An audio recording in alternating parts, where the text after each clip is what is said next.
This is the Momentum Podcast. There's a catastrophic mistake that entrepreneurs make when they put together a mission statement or a vision statement for their company. The problem is that these statements focus a lot on what the company is and what the company does, but they fail to focus on the movement they're creating and the people that they're serving. In this episode of the Momentum Podcast, Alex is going to introduce you to a very simple 4-step framework that will help you develop the vision for your company with a focus on the people that you serve and the movement that you're trying to create. I hope you enjoy. I'm Alex Sharfin, and this is the Momentum Podcast, made for empire builders, game changers, trailblazers, shot takers, record breakers, world makers, and creators of all kinds. Those among us who can't turn it off and don't know why anyone would want to. We challenge complacency, destroy apathy, and we are obsessed with creating momentum so we can roll over bureaucracy and make our greatest contribution. Sure, we pay attention to their rules, but only so that we can bend them, break them, then rewrite them around our own will. We don't accept our destiny, we define it. We don't understand defeat because you only lose if you stop, and we don't know how. While the rest of the world strives for average and clings desperately to the status quo, we are the minority, the few, who are willing to hallucinate there could be a better future. And instead of just daydreaming of what could be, we endure the vulnerability and exposure it takes to make it real. We are the evolutionary hunters, clearly the most important people in the world, because entrepreneurs are the only source of consistent, positive human evolution, and we always will be. Years ago, I was sitting down with a friend of mine in his office here in Austin, really great guy named Sanjay Nasta, and I remember asking him, hey, do you have a vision statement for your company? And he said, sure. He jumped up, walked out of the room, and I'm like, whoa, where'd he go? And came back about 30 seconds later with a frame and like read me his vision statement. I'm like, where'd you get that frame?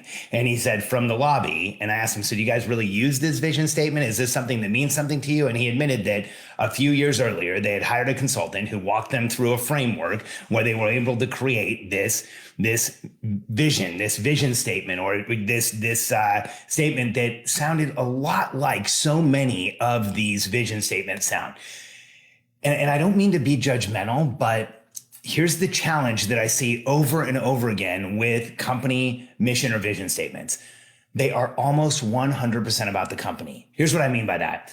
When you look at most companies' vision or mission statements, the reason they're doing it wrong is they sound something like this. Smithfield Gravel intends to be the largest gravel supply company in the Northwestern corridor, supplying contractors and builders and making sure that they get the gravel that they need at the right price and the right time. And we are going to be number one. Okay, so that was pretty terrible, but let's get real. It's actually close to what a lot of vision statements or mission statements sound like. In fact, when Katie and I were in real estate, they all sounded like cookie cutter the same. The Bob Smith team endeavors to be the number one team in all of South Florida, helping homeowners buy and sell properties and get into the right place and get excited about real estate and on and on and on. And again, it's about them. It's about the Bob Smith team. And I remember the most memorable example of this for me, or one of the most memorable examples of this for me, is years ago, I was at a Genius Network meeting with Joe Polish, and we were at lunch, and I sat down next to somebody who I have a huge amount of respect for, Clayton Mask, who's the CEO of Infusionsoft. Literally one of the brightest guys on the planet, incredibly good human being, like solid guy. And I've known Clay for years. Katie and I got on Infusionsoft in 2008. We started with Infusionsoft when they were only 40 people. I think they're 800 or 900 people now. Clay Mask actually did part of our onboarding training when we went into the office. We were so early on the platform. And so I was sitting next to Clay and we were talking, and, he was talking to me about what we were doing, and I was explaining it to him. And I told him how, we were helping people with their mission, vision, creating a plan to get there, the details, the nuts and bolts of how you really build a business. And Clayton said, oh, well, that's great. My team and I have been working on our new mission vision statement. I would love to share it with you. And he went and grabbed a folder and he pulled it out. And the folder was pretty formal. And I think I made a comment like, looks like you're pretty along the way. And he said, well, yeah, we've been working on this for about 6 months. It's been through 2 rounds of revisions with our executive team. We really think we've nailed it. Here, let me read it to you. And I sat back and I let Clayton read it to me. And I remember Like I didn't want to respond immediately. I said, Clay, do you think I could just read it? Sometimes I have trouble with auditory processing. Do you mind if I read it? And I read it and I was like trying to find something good to say. But here's what was going on. That mission vision statement had nothing to do with the client. And over again, with the gravel company example I gave you, it's like, it's about gravel and it's about that company. And with the real estate company that I told you about, it's about real estate and about that company. And when I read the Infusionsoft statement, it was everything that Infusionsoft wanted to be, but it didn't mention their members. It didn't mention their clients. It didn't mention the people who pay them monthly recurring revenue every month. It had no focus around the people that actually keep the business open. And this is why so many people's mission and vision statements just aren't working. So many businesses' mission and vision statements are flat. They're empty. They're hollow because they talk about the business, not the people we are having an effect on.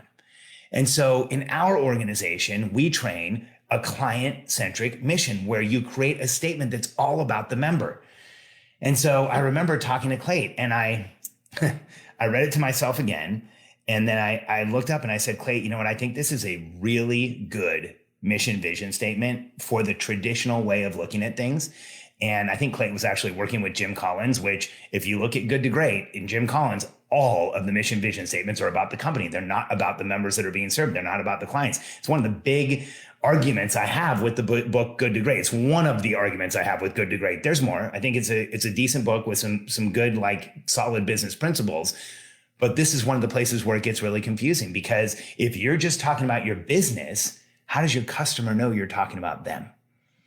And I remember when I said that to Clayton, when I said, hey, there's no mention here of your members. I'm one of the people who's on your platform. And when I read this, I don't see myself in it.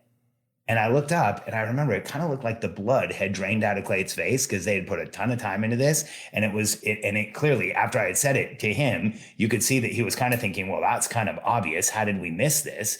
And he looked at it and he said, you're right. What would you suggest?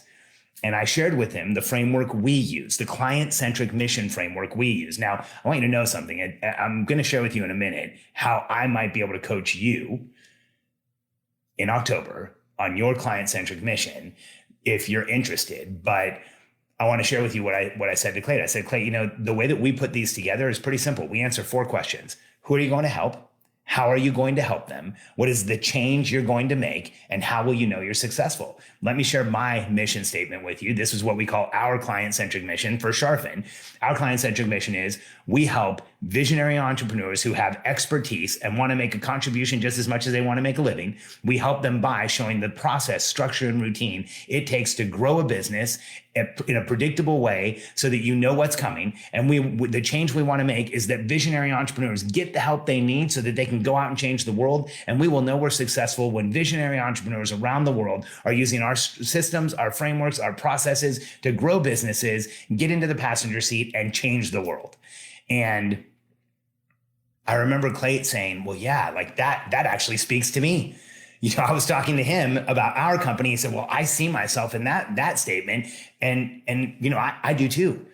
And that's why we teach the client-centric mission instead of a vision statement, instead of some other type of mission statement, answering the questions, who are you going to help? How are you going to help them? What's the change you're going to make?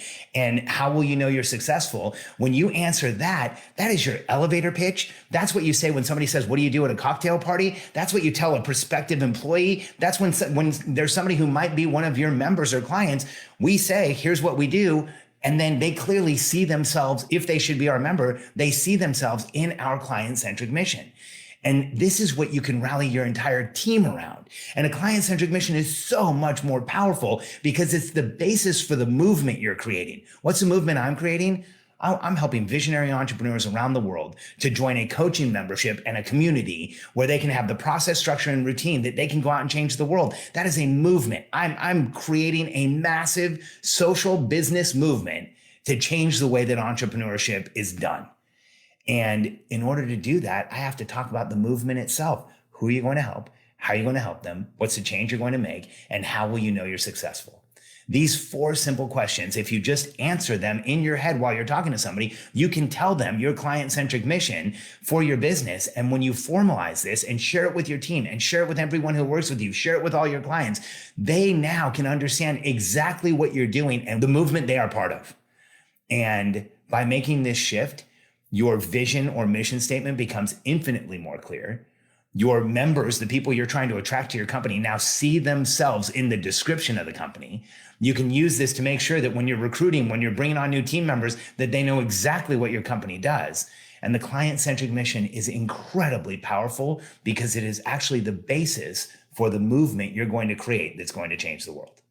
Now, I don't have time to share that today, but I'm going to be sharing it coming up soon.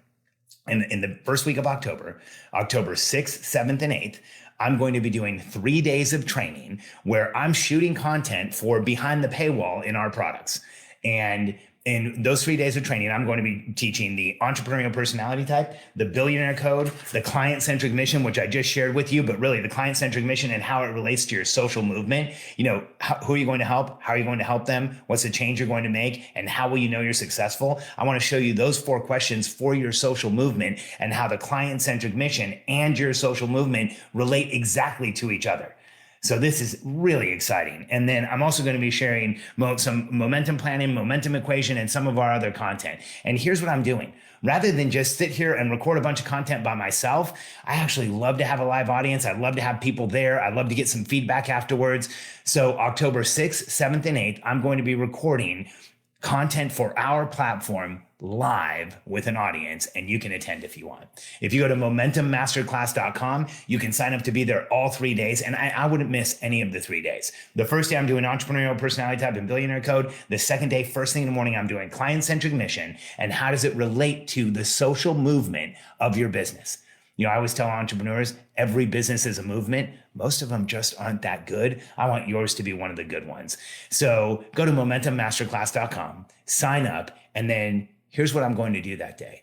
When I teach client-centric mission, I'm going to stick around afterwards and answer any questions anybody has. And if you want some help on this, if you want to understand it, if you want to be able to share your client-centric mission and get some feedback, I will be there to help you with it. So go to momentummasterclass.com. Here's my goal. There has been a lot of challenges in the entrepreneurial world. There's been a lot of frustration in the entrepreneurial world. There's a lot of people who are not in momentum and they're not feeling it.